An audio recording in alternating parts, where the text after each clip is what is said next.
Hello friends, welcome to our channel Deep Dive, where today we're going to dive into the world of the richest man in Babylon. This book is a treasure trove of financial wisdom, teaching through ancient Babylonian stories how to save, invest, and become financially free. Today we'll cover its 11 chapters that will take your money game to the next level. So, are you ready? Let's get started. Chapter 1. The Man Who Desired Gold. The first chapter of The Richest Man in Babylon, The Man Who Desired Gold, is a powerful start to this book of financial wisdom. The story is set in ancient Babylon, where two friends, Bansir and Kobi, are sitting and discussing their life struggles. Bansir is a chariot maker, and Kobi is a musician. Both are incredibly hard-working, yet their pockets are empty. They're super frustrated because, despite working day and night, they have no savings and can't live the luxurious life that their rich friends enjoy. Bansir says, "Kobi, we work so hard, yet why doesn't our financial condition improve?" Kobi agrees and suggests that perhaps they need a different approach. Both think that their old friend Arkad, who is the richest man in Babylon, might be able to help them.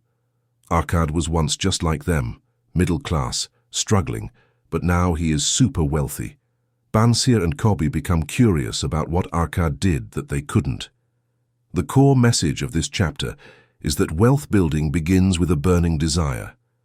Bansir and Kobi realize that just working hard isn't enough. They need to change their financial habits. They understand that it's crucial to understand money and manage it smartly.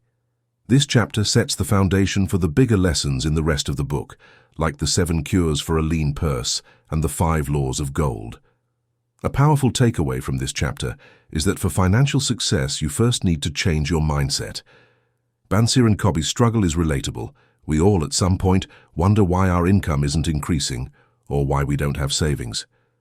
This chapter motivates us to think beyond just earning money and to focus on learning wealth-building principles.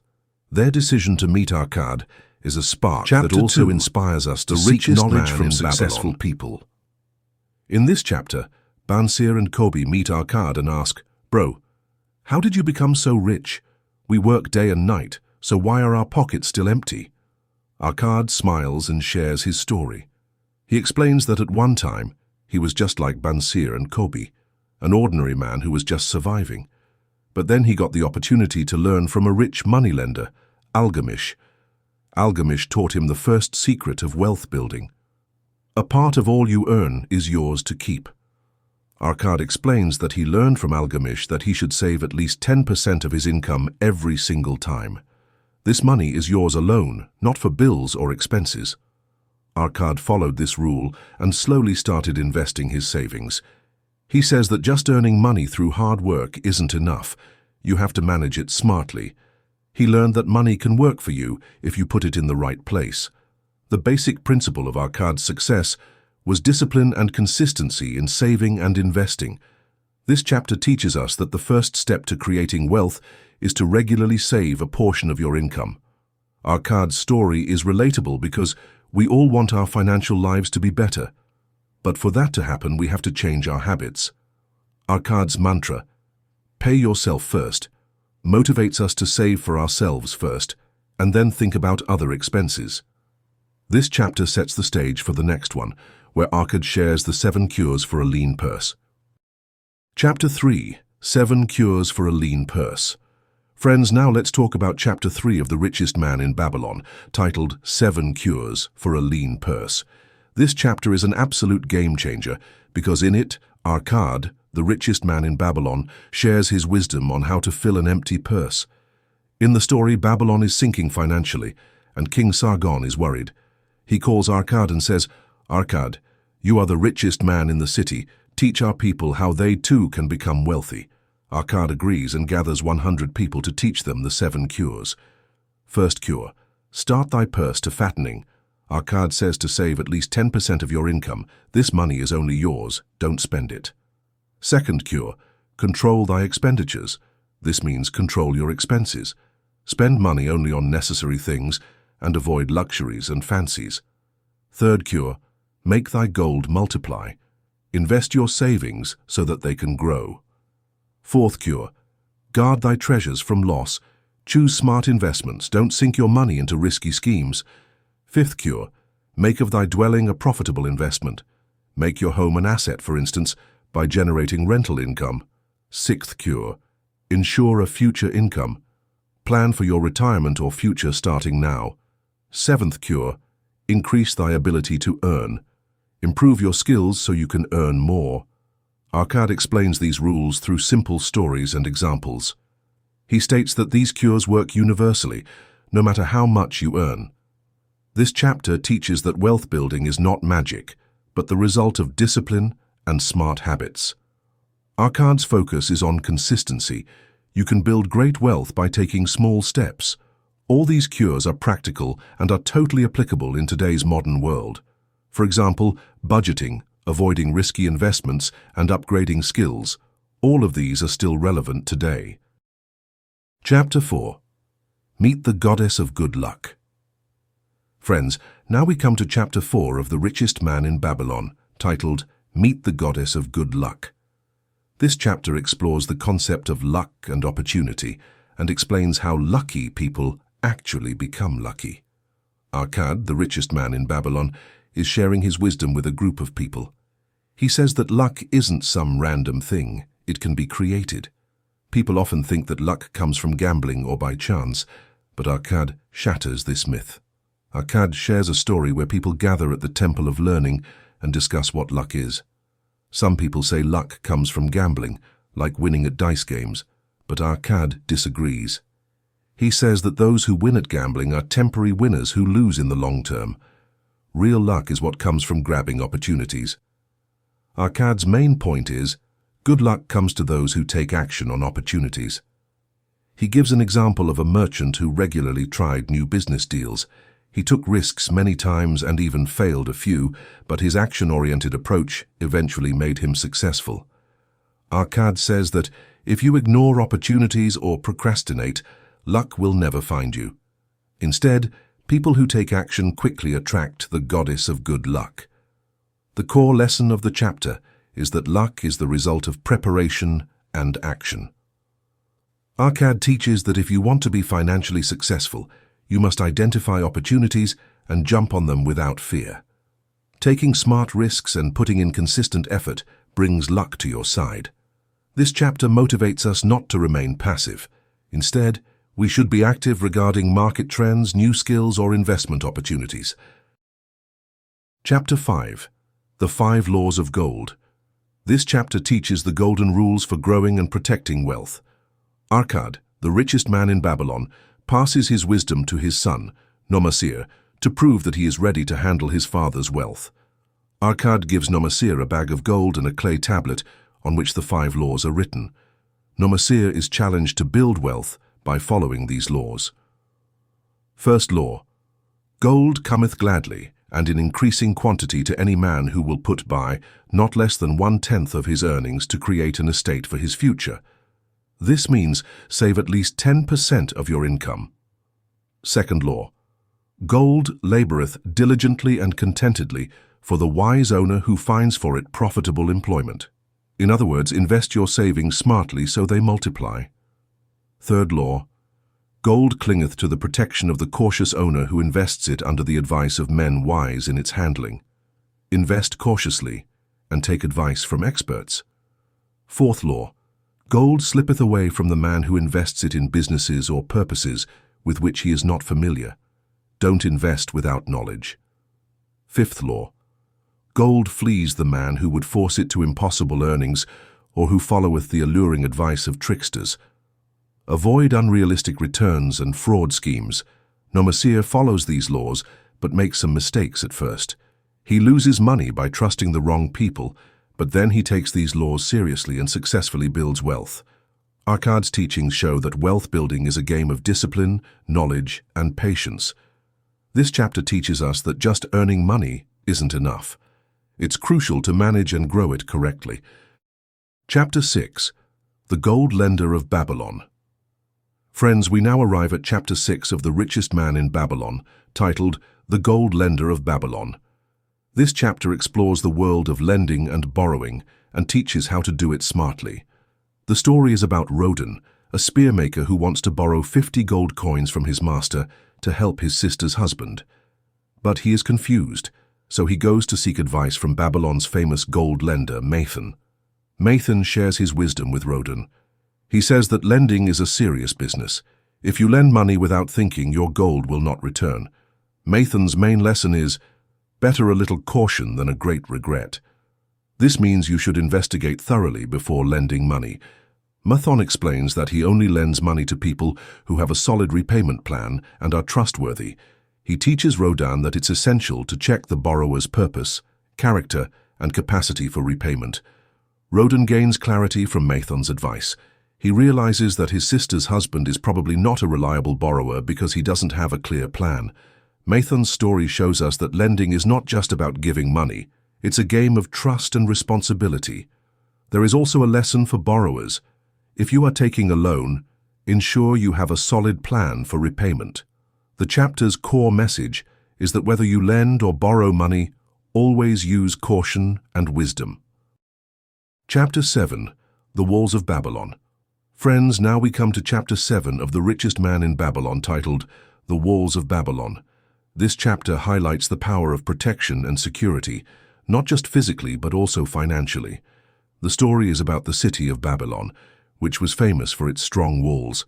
These walls were so sturdy that no enemy could break through them. The chapter features the story of a soldier, Banza, who is on guard duty on the walls of Babylon. When enemies attack Babylon, the people of the city get scared. But Banza and the other guards trust in the strength of the walls. The attacks continue for many days, but the walls remain unshaken. Eventually, the enemy gives up, and Babylon remains safe. Every time people ask Banza, "Are we safe?" he would reply, "The walls of Babylon will protect us." This line is the core message of the chapter. Now let's talk about the financial lesson. The walls don't just speak of physical security. They are a metaphor for your financial security. Just as the walls of Babylon protected the city, you should protect your wealth. The chapter teaches that building financial walls means having emergency funds, insurance, and smart investments. These protect you from unexpected financial attacks like job loss, medical emergencies, or market crashes. The chapter's main lesson is, we cannot afford to be without adequate protection. This means you must be proactive in securing your wealth. Chapter 8. The Camel Trader of Babylon. Friends, we have reached Chapter 8 of The Richest Man in Babylon, titled The Camel Trader of Babylon. This chapter is a powerful story of debt and financial recovery, which teaches us how to get out of the worst financial situations. The story is about Dabasir, who becomes a camel trader, but his journey begins from a super dark phase. Dabasir was once wealthy, but due to wrong financial decisions and a lavish lifestyle, he fell into heavy debt. His situation became so bad that he fled, leaving his wife and family, and became a slave. But Dabasir did not give up. He decided that he would repay his debts and win back his dignity. He becomes a camel trader and slowly starts earning money through his hard work. His main principle was, where the determination is, the way can be found. Dabasir regularly uses a portion of his income to pay back his creditors. He keeps his lifestyle simple and repays his debts in a disciplined manner. His story teaches us that to get out of debt, you need discipline, honesty, and a clear plan. Dabasir communicates openly with his creditors and wins their trust. Slowly, he clears all his debts and once again becomes a respected citizen. The core lesson of this chapter is that no matter how deep a financial hole is, you can get out of it if you have strong determination. Dabasir's journey motivates us to accept our financial mistakes and take action to fix them. Chapter 9. The Clay Tablets from Babylon. Friends, we now move to Chapter 9 of The Richest Man in Babylon, titled The Clay Tablets from Babylon. This chapter is a bit unique because it connects ancient wisdom to modern times. The story involves the discovery of some clay tablets during an archaeological dig. Written on these tablets is the story of Dabasir, the same camel trader we heard about in the previous chapter. These tablets detail his strategy for financial recovery and debt repayment. In the chapter, a fictional professor, Alfred H. Shrewsbury, translates these tablets and applies their teachings to his own life. Alfred and his wife are drowning in debt, and their financial condition is a total mess. But when Alfred reads Dabassir's principles written on the tablets, he gets inspired. Dabassir's strategy was use 20% of his income to pay off debts, 10% for savings, and 70% for living expenses. Alfred and his wife decide to follow this plan. They speak openly with their creditors, create a realistic repayment plan, and begin to clear their debts in a disciplined manner. Slowly, their financial situation improves. They not only pay off their debts but also start building savings. This chapter shows that ancient principles still work in today's modern world. The core lesson of this chapter is, discipline and a clear plan can turn your financial life around. Chapter 10. The Luckiest Man in Babylon. Friends, now we come to Chapter 10 of The Richest Man in Babylon, titled The Luckiest Man in Babylon. This chapter highlights the power of hard work, self-reliance, and grabbing opportunities. The story is about Shahrukh Nada, who becomes a successful merchant, but his journey starts from a super tough phase as a slave. Shahrukh was once a slave sold in Babylon, but he never gave up and freed himself through his hard work. Shahrukh tells his story to his companion, Hadan Gula, who is Arkad's grandson. Hadan complains that he doesn't get lucky. Shahrukh laughs and says that luck isn't a random thing, it's created through hard work and initiative. Shahrukh explains that when he was a slave, he grabbed even the smallest opportunities. He worked extra hard for his master, which earned him his freedom as a reward. Shahrukh's core lesson is, work hard, take initiative, and make your own luck. Shahrukh's journey shows how he improved his skills, earned trust, and capitalized on opportunities. He became a camel trader and slowly built his wealth, never looking for shortcuts. Instead, he focused on consistent effort and smart decisions. The chapter's message is clear. Hard work, discipline, and grabbing opportunities are what make you the luckiest. Chapter 11. An Historical Sketch of Babylon. Friends, we now arrive at the final chapter of The Richest Man in Babylon, Chapter 11, titled An Historical Sketch of Babylon. This chapter gives the book a grand closure, telling us about the greatness of the ancient city of Babylon. In a way, it sets the context for why Babylon was a hub of wealth and wisdom.